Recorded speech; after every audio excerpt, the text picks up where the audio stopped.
उर्मिला जी बाजार से सब्जी खरीद कर लौट रही थी। धूप तेज थी, पर उनके चेहरे पर थकान की जगह संतोष झलक रहा था।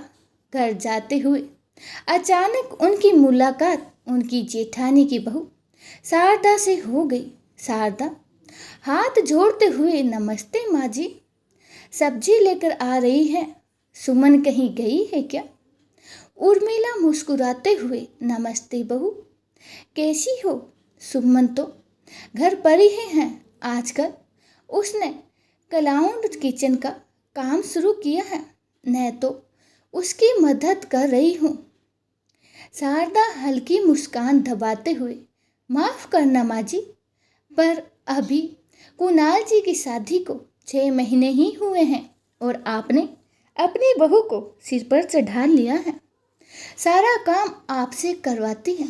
उर्मिला, अरे नहीं बहू, ऐसी बात नहीं है। हम दोनों मिल बांट कर ही काम कर लेते हैं। जब उसके पास ऑर्डर नहीं होता है तो वह मुझसे काम करने ही नहीं देती, लेकिन हाँ, जब ऑर्डर ज़्यादा आ जाता है तो कुछ काम मुझसे करवा लेती हैं। शारदा थोड़ा तंज कसते हुए, अब आपकी मर्जी माँ जी, जैसा आप ठीक समझे। अच्छा, अब मैं चलती हूँ। शारदा चली गई, लेकिन जाते जाते उसके चेहरे की मुस्कान उर्मिला जी के दिल को चुभ गई। घर पहुंचकर उर्मिला जी ने देखा कि सुमन फोन पर किसी ग्राहक से बात कर रही थी। कॉल खत्म होते ही वह दौड़कर आई। सुमन, मामी जी, आप आ गई। बहुत थक गई होगी, बताइए, ठंडा ले आऊं या चाय बना दूं? माफ़ कीजिएगा, मैं चाहती नहीं कि आप मुझसे काम करें, लेकिन कभी कभी इतने ऑर्डर आ जाते हैं कि अकेले संभालना मुश्किल हो जाता है।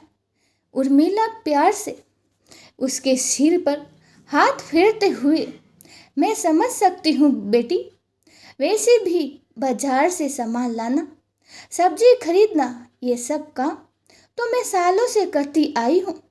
इसमें परेशानी कैसी? तू बस अपने काम पर ध्यान दे। जा, मुझे अब एक कप चाय बना ला। दूसरी तरफ शारदा घर पहुंचकर अपनी सास लक्ष्मी से बातें करने लगती हैं। शारदा माँ जी, चाची जी को देख कर तरस आता है। सारा दिन बहू का काम करती है। और रश्मि जी नाक सिकोड़ते हुए, मैं तो पहले ही कह रही थी कि सुमन के लक्षण सही नहीं है। शादी के दिन ही देख लिया था। दूल्हे के साथ कितनी हंसी मजाक कर रही थी। सीधी साधी उर्मिला को नौकरानी बना डाला है। लेकिन हमें क्या, उनका घर, उनकी मर्जी। शारदा धीरे से, हाँ माँ जी, मैं तो बस बता रही थी। शाम को उर्मिला जी आराम कर रही थी कि अचानक गेट पर घंटी बजी। सुमन ने गेट खोला तो सामने ससुर जी अविनाश जी खड़े थे। उर्मिला जी बाहर आते हुए, अरे आज आप जल्दी आ गए। सुमन, पापा के लिए चाय बना ला। अविनाश जी, रहने दो, चाय नहीं चाहिए। मैं अभी बड़े भाई साहब से मिलकर आ रहा हूँ। उनकी तबीयत थोड़ी बिगड़ गई थी। उर्मिला चौंकते हुए, क्या हुआ जेठ जी को?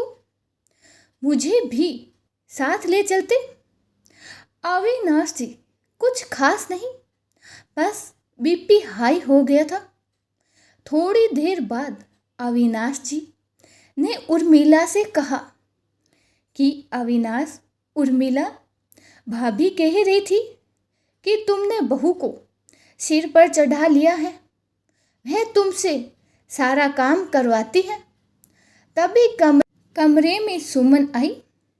उसने सब सुन लिया था। खाना खाते हुए बोली, सुमन रोते हुए, पापा जी माफ़ कीजिएगा, आज से मैं मामी जी से कुछ भी नहीं करवाऊंगी। चाहे मुझे अपना काम ही बंद क्यों ना करना पड़े। उर्मिला डांटते हुए, चुप, मैंने तुझसे कब शिकायत की? बोलने दे जिसे जो बोलना है। मैं अपनी बहू का हर काम में साथ दूंगी। तू अपना काम बंद नहीं करेगी। अगर किया तो मुझसे बुरा कोई नहीं होगा। सुमन, लेकिन मामी जी, आपको परेशानी होती है। उर्मिला आंखें नम करते हुए, बहू, मैंने तुझे हमेशा बेटी माना है। क्या माँ अपनी बेटी के लिए इतना भी नहीं कर सकती? सुमन की आंखों से आंसू बह निकले। एक दिन सुबह सुमन को तेज बुखार में पड़ गई। उर्मिला जी ने उसके सारे ऑर्डर खुद ही संभाल दिए।